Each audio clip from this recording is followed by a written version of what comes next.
Here just we are talking about noun cases. You see that noun case is a process of using noun. Here we have various types of noun, various kinds of noun and various availability of noun, and here we have to use them in process of English structure. And when we use all these nouns according to the English structure, तो उसको हम structure में जब इस्तेमाल करते हैं, जब noun को अपने स्ट्रक्चर में इस्तेमाल करते हैं तो उसको हम केस कहते हैं। कि केस वो है कि नाउन के इस्तेमाल के तरीके हैं, कि नाउन को अपने ही प्रोसेस में इस्तेमाल करना है, को उस प्रोसेस में हमें बहुत केसेस आते हैं। So just I have mentioned all these cases on whiteboard. You can see here please that these are the cases of noun. Please look here at the whiteboard and try to understand that these are the cases, just like nominative case is here, and you will see here is accusative case, and then there is nominative accusative case, there is dative case, there is genitive case or possessive case, and at the last there is noun in opposition. These are different types of process in which we are going to use nouns accordingly according to the rules and regulations of grammar. अभी हम बात करते हैं पहले जो mention किया हुआ है नॉमिनेटिव केस। तो नॉमिनेटिव केस क्या होता है कि नॉमिनेटिव केस वो है जिसमें हम नाउन को सब्जेक्ट के तौर पर इस्तेमाल करते हैं। I do mean that noun is used as subject of the sentence. Here, when we say that subject, I have told you in my earlier lecture that subject is nothing but it is a part of sentence we are speaking about. Here you will see that we are going to mention noun here in this sentence. Just I have written, Dhoni has his own book. कि Donny को अपनी किताब है। Donny has his own book, Donny को अपनी ही एक किताब है। तो इसमें जो हमने लिखा हुआ है कि Donny has his own book, what is the role of Donny here? Donny is noun. Grammatically we are just going to talk about the noun, and that is Dhoni. Here Dhoni is subject of the sentence and it has been nominated in sentence. I do mean that noun is used in the beginning of sentence. When we use noun in the beginning of sentence, that is nomination of noun and that is nominative case. अभी बात आपको समझ में आई? Do you understand please? Okay. Then after that we are just going to talk about the accusative case. Here you will see when we are talking about accusative case, that is quite different than nominative case.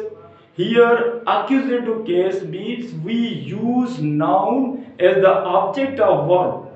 तो हमें इधर जो इस्तेमाल करना है noun को, वो verb के पीछे इस्तेमाल करना है। तो इधर जो हम नाउन इस्तेमाल करेंगे एक्यूजेटिव केस में, तो नाउन वर्ब के पीछे लगेगा। जब मैं इस सेंटेंस लिखता हूं, आप देख सकते हैं प्लीज, हम ये लिखते हैं he likes Donny, he likes Donny. तो हम इधर ही इस्तेमाल किया हुआ है प्रोनाउन के तौर पर, और लाइक्स इस्तेमाल किया हुआ है वर्ब के तौर पर, और डोनी हमने इस्तेमाल किया हुआ है नाउन के तौर पर। तो अभी ये देखेंगे कि डोनी इधर आ गया, इधर नॉमिनेटिव केस में Dhoni beginning of the sentence में आ गया, और इधर एक्यूजेटिव केस में Dhoni at the end of the sentence आ गया है। I do mean it has been used और in that word or Dhoni has been used as the object of verb. So in this structure, when we use nouns after word, तो हम उसके पीछे जब इस्तेमाल करते हैं, वर्ब के पीछे जब हम इस्तेमाल करते हैं नाउन को, तो उधर ये ऑब्जेक्ट बन जाता है, डायरेक्ट ऑब्जेक्ट बन जाता है, तो उसमें नाउन का इस्तेमाल होता है। तो ये इस्तेमाल जो है नाउन का ऐसे होता है, मैंने तो ये एक मॉडल सेंटेंस लिखा हुआ है, सारे नाउन का यही मसला है। All nouns will be used in these structures. Firstly, there is a nominative case कि ये आप कभी ना भूलें कि नाउन को कैसे इस्तेमाल करना है। नाउन को ऐसे इस्तेमाल करना है कि उसकी नॉमिनेशन होनी है। You have to nominate noun.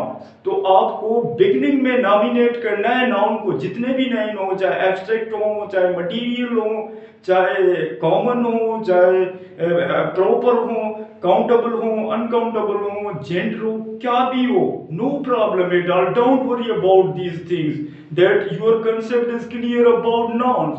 अब उसके बाद तुम्हें क्या करना है, तुम्हें ये स्ट्रक्चर फॉलो करना है। नाउन को इस्तेमाल इसी तरीके से किया जाएगा जैसे मैं बता रहा हूं कि आप नॉमिनेशन में उनको बिगनिंग में इस्तेमाल करें और एक्यूजेशन में नाउन को वर्ब के पीछे इस्तेमाल करें। That is the matter with you and you should follow this structure. When you will write in this structure, your grammar is quite okay. Don't worry about this thing that the grammar is biggest issue with us. No, it is for your understanding. It depends upon your writing skills. If you are taking interest in writing skill, you can understand it very well. Don't worry about anything, please. So I am just here for your help, and I am here for your development and your development of our nation, development of our students, development for the generation of Pakistan, development for the generation of world. So this is very interesting for me to teach you and tell you about these things. I am taking interest about these things to teach people and develop their minds, and their minds spectrum must be widened and broadened. So this is just an only, I am just going to tell you about these things, please.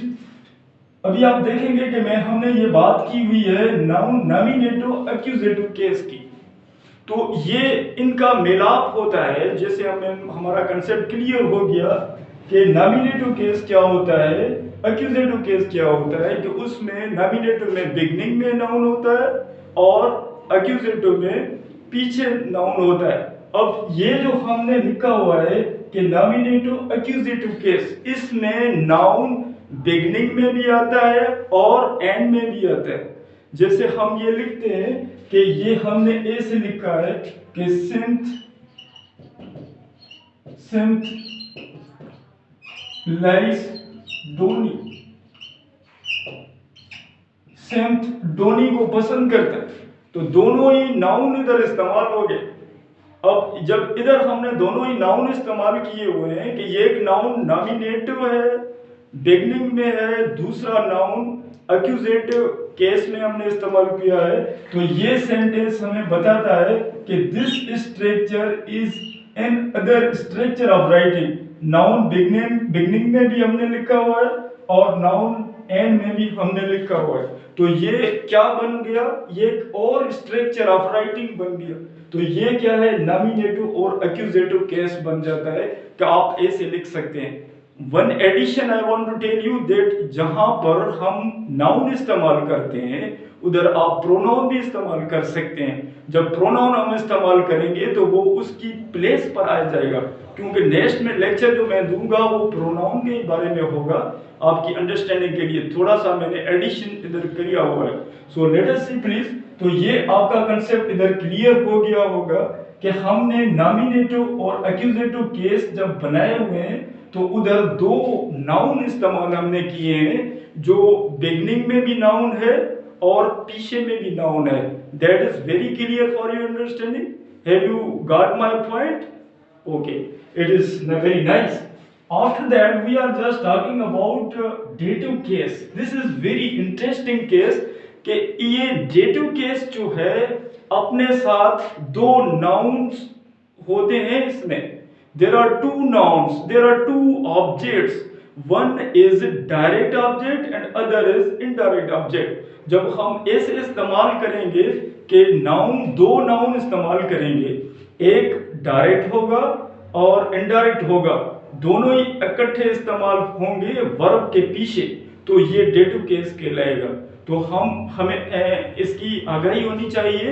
We must understand about this dative case that dative case carries two objects, one is called direct object and other is called indirect object. So this is the structure of dative case. dative case को हमें इस तरह इस्तेमाल करना है, जैसे कि मैं अभी से एग्जांपल देता हूँ। I am just going to write a sentence and you should follow this sentence. He gives people honor. अभी हमने ये देखा हुआ है कि लिखा हुआ है कि he gives people honor। अब आप देखें कि people क्या होता है, कि people भी नाउन है, ये प्लूरल नाउन है, और ये एब्स्ट्रैक्ट नाउन है। ऑनर क्या है, ये भी नाउन है। अब दो नाउन इकट्ठे इस्तेमाल होंगे। We have used two nouns together. Here this is indirect object and this is direct object, कि हमने वर्ब के पीछे दो नाउन्स लिखे हुए, एक डायरेक्ट है दूसरा इनडायरेक्ट है। इनडायरेक्ट पहले लिखा हुआ है और डायरेक्ट पीछे लिखा हुआ है। This must be point, this must be noted and this is the main point here, कि आप ये देखेंगे कि इसको हम इनडायरेक्ट कहते हैं, इनडायरेक्ट ऑब्जेक्ट, और इसको हम डायरेक्ट ऑब्जेक्ट कहते हैं। और ये जो बनेगा डायरेक्ट ऑब्जेक्ट बनेगा। तो आप ये स्ट्रक्चर जो है हमें लिखना है कि दो नाउन्स इकट्ठे इस्तेमाल करने हैं, उसमें एक डायरेक्ट ऑब्जेक्ट होगा दूसरा इनडायरेक्ट ऑब्जेक्ट होगा। इनडायरेक्ट ऑब्जेक्ट वर्ब के पीछे लगेगा और डायरेक्ट ऑब्जेक्ट इनडायरेक्ट ऑब्जेक्ट के पीछे लगेगा। अगर आप कहें कि सर ऐसे करें कि आप डायरेक्ट ऑब्जेक्ट पहले लिखें इनडायरेक्ट पीछे लिखें, तो ऐसा भी हो सकता है। जब हम ऐसे करेंगे तो बीच में प्रीपोजिशन लगेगी, तो वो प्रीपोजिशन मुख्तलिफ अल्फाज के साथ लगती है। अगर ब्रिंग होगा तो फार लगेगी, फेच होगा तो फार लगेगी, अगर दूसरी वॉस होगी तो उसके साथ टू लगेगा। तो अब मैं लिख के दिखाता हूं आपको। अब इस सेंटेंस को हम ऐसे लिखते हैं, ऐसे लिखते हैं कि he gives honour, he gives honor to people। अब हमने ऐसे लिखना है। जब ये इनडायरेक्ट ऑब्जेक्ट इधर आ जाएगा और डायरेक्ट पहले आ जाएगा तो बीच में प्रीपोजिशन टू लगेगी। अगर हम प्रीपोजिशन टू नहीं लगाएंगे तो इधर मिस्टेक हो जाएगी।